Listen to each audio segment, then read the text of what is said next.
그리스도의 이름으로 기도합니다. 아멘. 최근에 되게 재밌게 보는 책 중에 하나가 이 원싱이라고 하는 책입니다. 이 책에서요, 이 현대인들이 갖고 있는 대표적인 착각에 대해서 이야기를 합니다.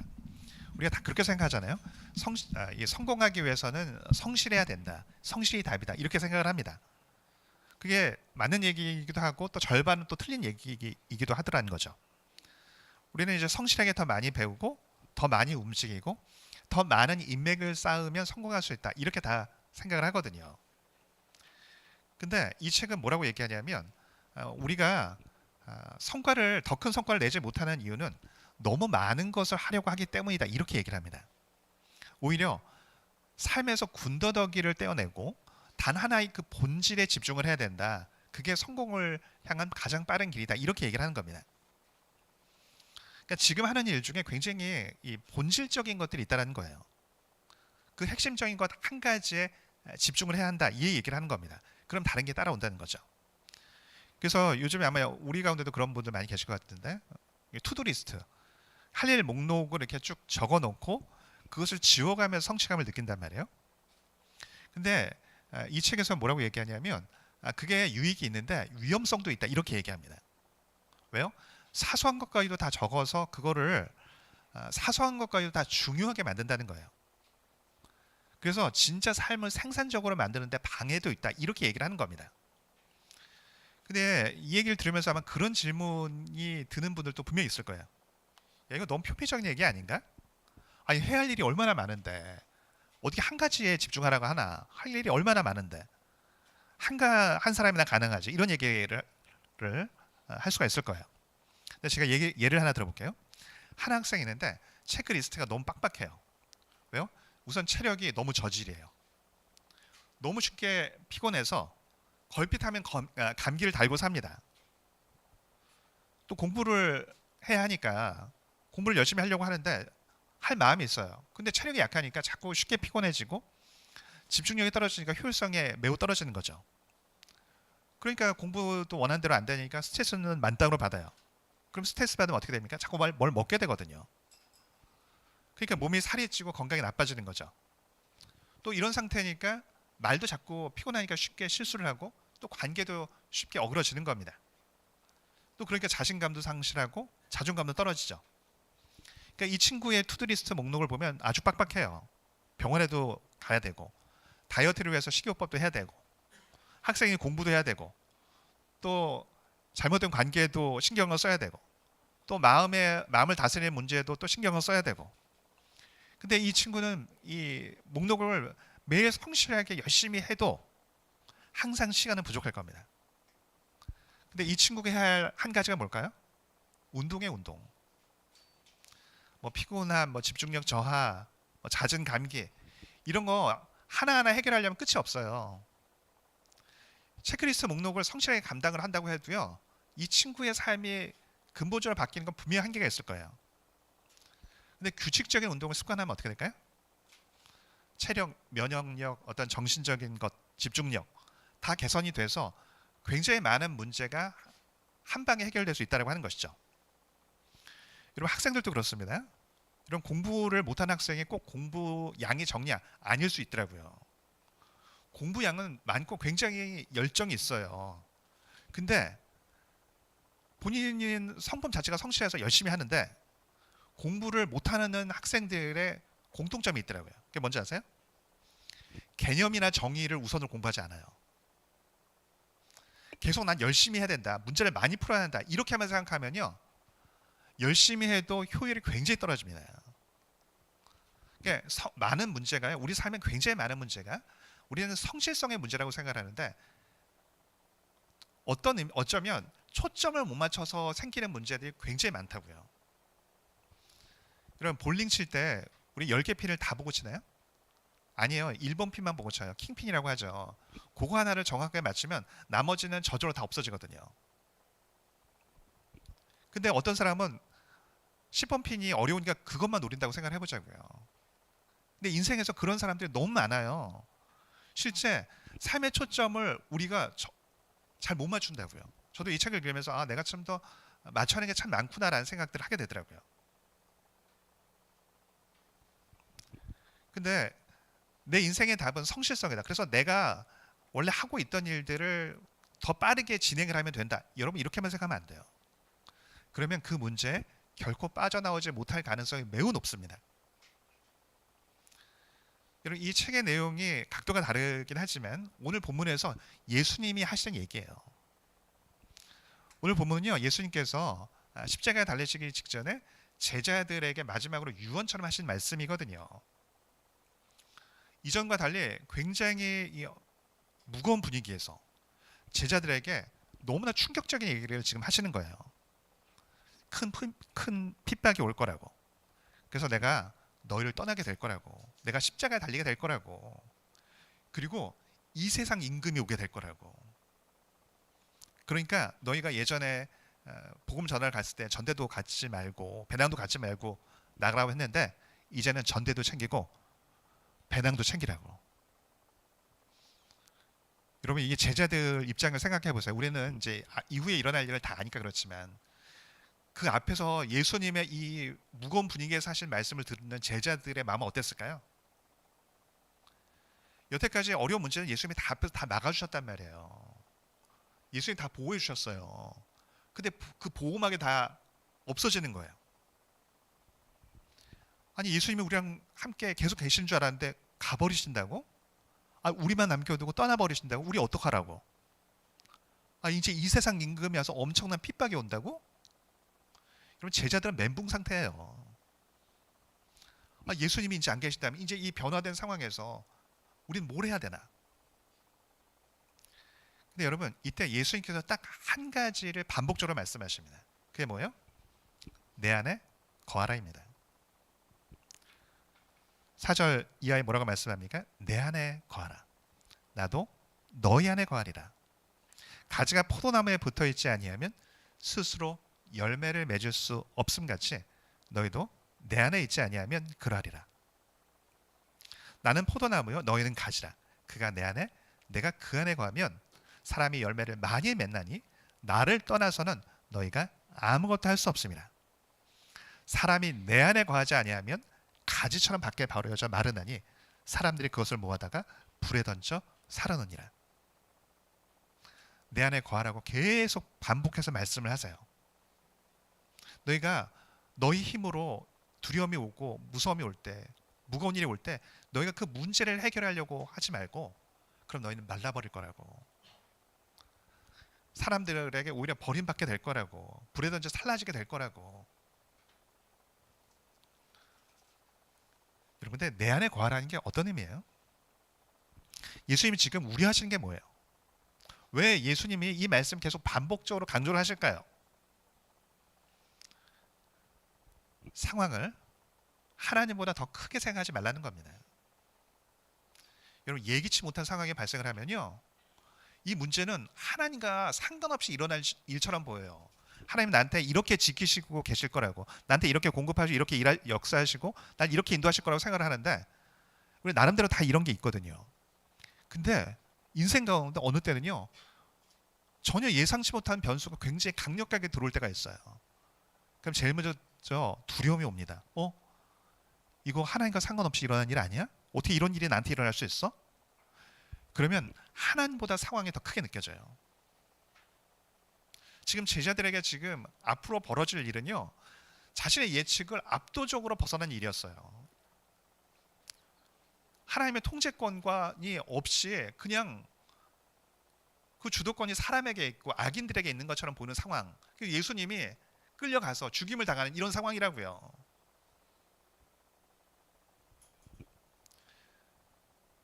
그럼 어떻게 되냐면 여태까지 배웠던 하나님의 말씀이 다 의미가 없어져 버려요. 이제 문제를 내 힘으로만 해결하려고 하게 돼요. 그러면 조급해져요. 그럼 어떻게 돼요? 문제에 빠져듭니다. 그래서 문제가 점점 커져요. 그 문제를 해결하려고 덤벼들었는데 문제가 점점 커져 버린다고요. 예수님께서 이 말씀을 하신 건 두려움에 빠지라는 이유가 아니에요. 너에게 두려운 일이 일어날 건데 그게 나랑 상관없이 일어난 일이 아니야. 그 하나님의 섭리 가운데 모든 것이 하나님의 통제하에 일어나는 일이야. 이거 깨닫도록 하기 위한 거예요. 그래서 네가 집중해야 되는 건 그 문제가 아니라 하나님께 집중해야 돼. 너희가 내 안에 거해야 돼. 이 말씀을 하시는 거죠. 저는 정말 이렇게 신시한 성도들한테도 이 질문을 여러 번 받았어요. 막 기도하면서도 되게 깊이 기도하는 분들 종종 있거든요. 그런 분들도 질문을 하더라고요. 이게 지금 나한테 일어난 일이 진짜 이게 하나님과 상관 있는 일이냐고. 정말 하나님이 하신 일 맞냐고. 왜요? 너무 그 예측하지 못한 변수가 일어나니까. 하나님 나한테 여태까지 이렇게 지키시고 이렇게 인도하셨는데 이건 너무 생뚱맞은 일이 일어나거든요. 이게 하나님의 허락하에 일어난 일이란 것만이라도 알았으면 좋겠다. 이 얘기까지 표현하더라고요. 여러분 그럴 수 있어요. 그럴 수 있다고요. 저도 예전에 이런 질문 여러 번 했었어요. 그러면 우리는 또 이런 질문을 할 수 있죠. 아니 왜 하나님 너무 사랑하시고 그러면 이 어려움 다 막아주시면 되지. 왜 이렇게 예상치 못한 이렇게 어마어마한 어려움을 나에게 허락하십니까? 이유가 뭡니까? 그걸 예수님께서 2절에서 이렇게 설명을 하십니다. 내게 붙어서 열매를 맺지 아니하는 가지는 아버지께서 그것을 제거해 버리시고 물은 열매를 맺는 가지는 더 열매를 맺게 하려 하여 그것을 깨끗하게 하시느니라. 두 종류의 하나님께서 손을 대실 때 두 종류가 있대요. 하나는 뭐야? 열매가 아예 맺을 수 없으면 잘라낸다는 거예요. 근데 똑같은 아픔인데 어떤 아픔은 잘라내는 아픔이 아니라 잔가지를 끊어내는 아픔이에요. 내 안에 불순물들이 있거든요. 그것 때문에 열매를 못 맺어요. 자꾸 엉뚱한 것에 집중을 하거든요. 하나님의 뜻에 집중하지 못하고 자꾸 엉뚱한 것에 집중을 하면서 거기에서 답을 찾으려고 한다고요. 그러니까 잔가지를 꺾어서 하나님께 집중하도록 하기 위한 거예요. 네 삶에 예상치 못한 어떤 강력한 태풍이 불어오면요. 이 태풍이 나를 뿌리채 뽑아버릴 것 같아요. 이러다 끝장나는 거 아닌가. 저 사람 보니까 저렇게 해서 끝장나던데. 이게 내 문제가 되지는 않을까. 나에게도 이 상황이 발생하는 건 아닐까. 제자들도 동일한 두려움이 있는 거예요. 근데 예수님이 뭐라고 말씀하세요? 아니라고. 너희 죽이려고 하는 거 아니라고. 너희 더 열매를 맺도록 하기 위한 거라고. 지금 잠시는 죽을 것 같고 하나님이 내 삶을 흔들어 놓는 것 같고 열매는커녕 다 망하게 하는 것 같은데 그게 아니라 더 열매를 맺게 하기 위한 거라고. 그래서 어려움을 바라보지 말고 그 약속을 믿고 믿음으로 나가야 한다. 이렇게 말씀하시는 거죠. 이런 반지의 제왕에서 그 유명한 전투씬이 있어요. 헬름 협곡 전투. 이 아라곤 나중에 왕이 되는 아라곤과 군사들이 이제 압도적인 수의 이 대적들에게 포위돼서 이제 전멸할 위기에 처합니다. 막 결국에는 막 성이 함락이 돼버리고 이제 문이 깨어지기 직전이에요. 죽기 직전이에요. 상황으로 보면 이거는 이길 수 있는 상황은 아니에요. 너무 절망적인 상황이죠. 근데 이들이 우리 끝난다 봐 막 이런 얘기를 하면서도 마지막까지 다시 희망을 잡아요. 끝까지 싸웁니다. 왜요? 이게 이 좋은 마법사죠. 이 간달프가 떠나면서 이 아라곤에게 짧은 약속을 하거든요. 5째 날 동이 틀 때 동쪽 바라보라고. 너무 어려운데 상황은 어려운데 그 딱 약속만 붙잡고 있어요. 5일 밤낮을 그 죽음의 공포 가운데서 싸우면서 막 버팁니다. 그리고 동이 틀 때 약속대로 이제 간달프가 이제 구원군과 함께 나타나서 승리를 하게 되죠. 주안에 관한다라고 하는 게 이런 거예요. 상황은 분명히 여러분 상황은 내 힘으로 해결할 수 없는 거 맞아요.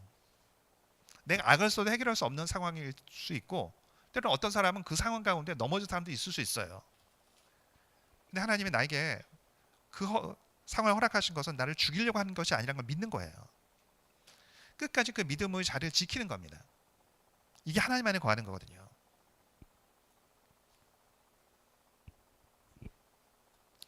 또 어려움이 찾아올 때 믿음이 있는 사람은요. 초점을 바르게 잡아야 돼요. 예수님이 오늘 본문에서 초점 얘기를 하세요. 내 내면을 바라보면서 그 잔가지를 꺾는 것에 집중을 하라고. 그런데 외적인 초점도 있어요. 그게 뭐예요? 사랑에 두는 겁니다. 자, 우리 다 읽진 않았지만 이 12절 이하에 보면 이렇게 말씀합니다. 내 계명은 곧 내가 너희를 사랑한 것 같이 너희도 서로 사랑하라는 이것이라고. 사람이 친구를 위하여 자기 목숨을 버리면 이보다 더 큰 사랑이 없나니 너는 내가 명하는 대로 행하면 곧 나의 친구라고. 너희가 사랑에 초점을 두면 너는 내 친구야. 나랑 의논하는 상대가 될 거야. 내가 너를 종이라고 하지 않을 거라고. 너희를 친구라 할 거라고. 그래서 내 뜻을 너희에게 알려줄 거야. 이 말씀을 하세요. 그렇게 될 때 뭐라고요? 16절에 너희가 나를 택한 것이 아니라 내가 너희를 택하여 세워나니 이는 너희로 가서 열매를 맺게 하고 또 너희 열매가 항상 있게 하여 내 이름으로 아버지께 무엇을 구하든지 다 받게 하려 함이라고.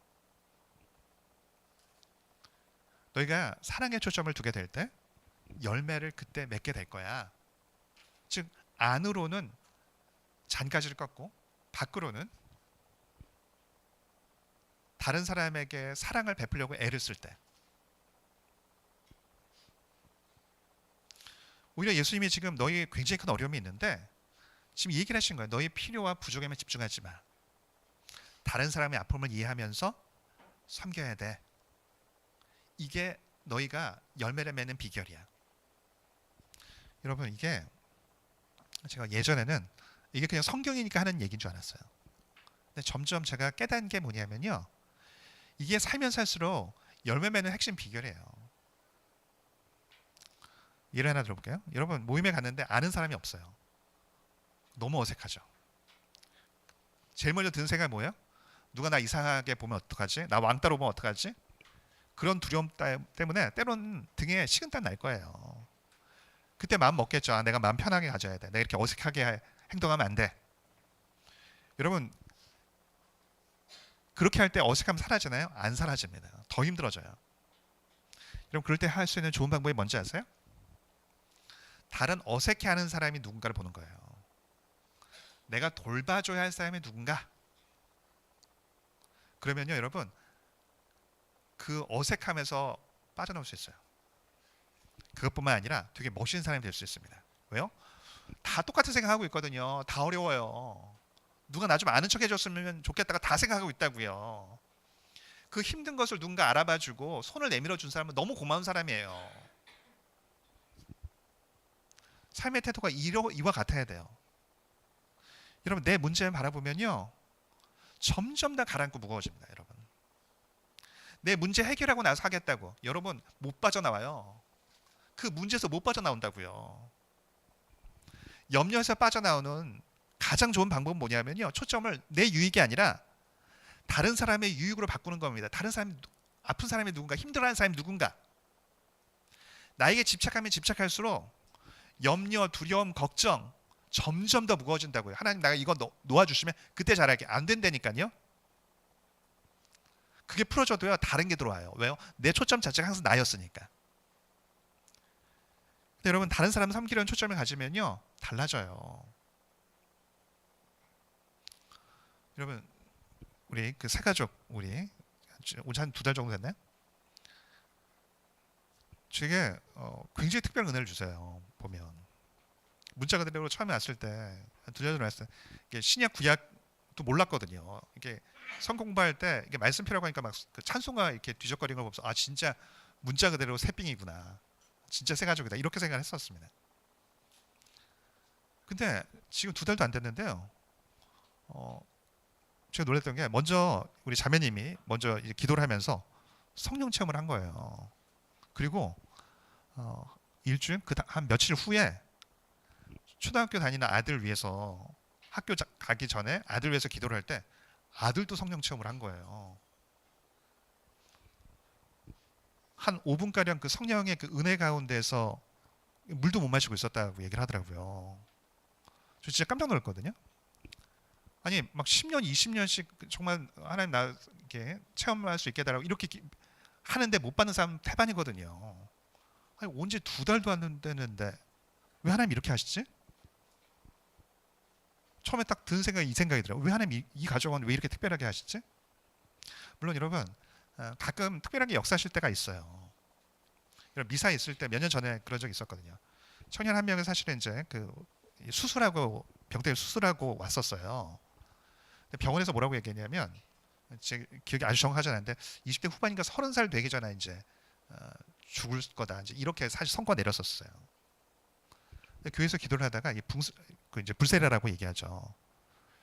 그걸 받으면서 본인 질병도 그때 나았다고 얘기를 하더라고요. 이런 하나님이 하시면 그렇게 하실 수 있어요.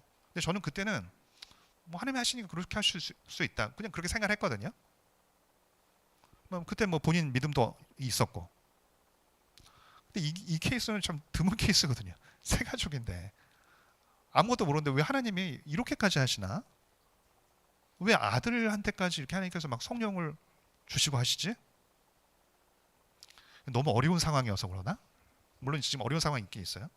여러분, 우리 이렇게 교회 온 새 가족들은요, 거의 한 80% 90%는 되게 다 어려워서 왔어요.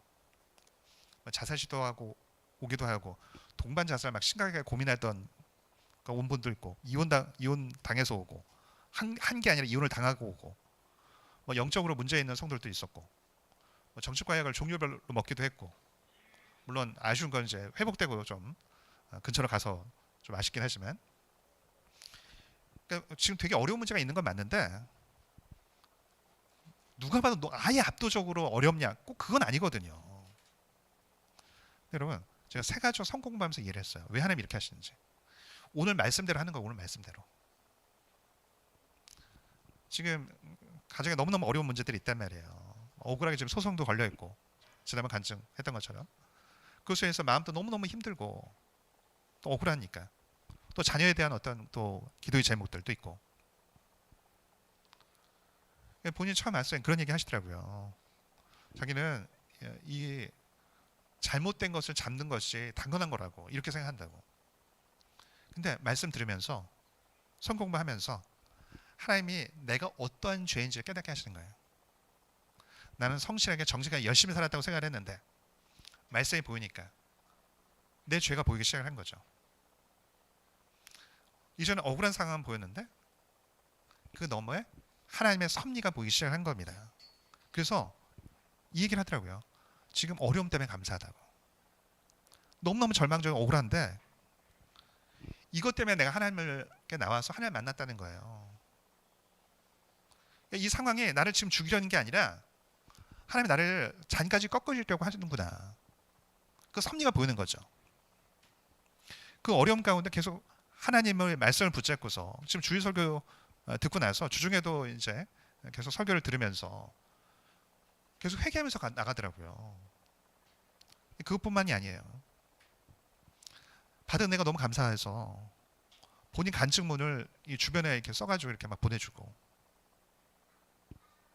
하나님께서 나를 통해서 복음 전하기를 원하신다고. 왜 나에게 이 귀한 복음을 좀 미리 주변에 크리스천들 많았는데 왜 먼저 안 알려주는지 모르겠다고. 전 주변 분들도 이해가 돼요. 왜요? 겉보기 아무 부족함이 없어 보이니까. 네, 여러분 다 각각 다 아픔이 있어요. 재보려고 아픔 없나요?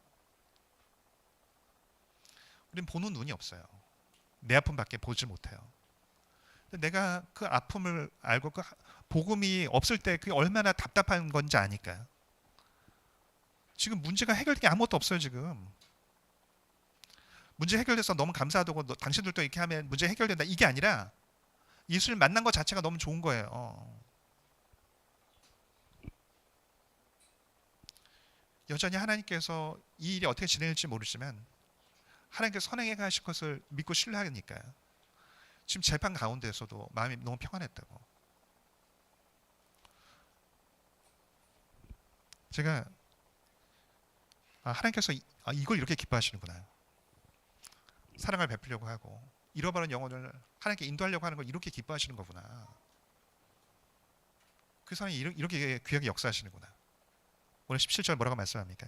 내가 이것을 너에게 명함은 너희로 서로 사랑하게 하려 함이라고. 제가 이 가정에서 일어난 오늘 조금 자세하게 설명한 게 그 생각이 들더라고요. 이게 이 가정만을 위한 은혜가 아니겠다 싶더라고요. 하나님께서 이 가정을 통해서 우리에게 말씀하신 것이 있겠다 싶어요. 맨날 내 영광만을 위해서 애타하면서 왜 나한테 이런 영광을 주지 않냐고, 왜 나한테 이런 은혜를 주지 않냐고, 하나님 나 사랑하지 않는 것 같다고 맨날 그냥 목을 메우면서 깐난 아이처럼 이런 그 유치함을 내려놔야 돼요. 하나님 내 문제 해결해 주면, 내 속 시끄러운 거 해결해 주면 그럼 주의를 하겠다고. 아니요. 오늘 예수님이 이 어려운 상황 가운데 있는 제자들이 뭘 얘기하세요? 사랑하라고. 나에게 집중해 있는 것을 바꿔야 돼요. 그래야 근심에서도 능력을 받을 수 있어요. 그래야 은혜도 누릴 수 있습니다. 좀 정리하겠습니다. 여러분, 은혜 언제 잃어버릴까요? 은혜의 목표가 나라고 생각할 때 잃어버립니다. 받은 은혜를 흘려보내는 것이 아니라 나를 위해 쌓으려고 할 때 잃어버리더라고요. 그 받은 은혜에 집착하게 되면요, 그 은혜 때문에 망가져요. 그러면 2026년, 벌써 2026년입니다. 그래서 올해 우리 교회 표를 이렇게 적었습니다. 내가 아니라 그리스도입니다.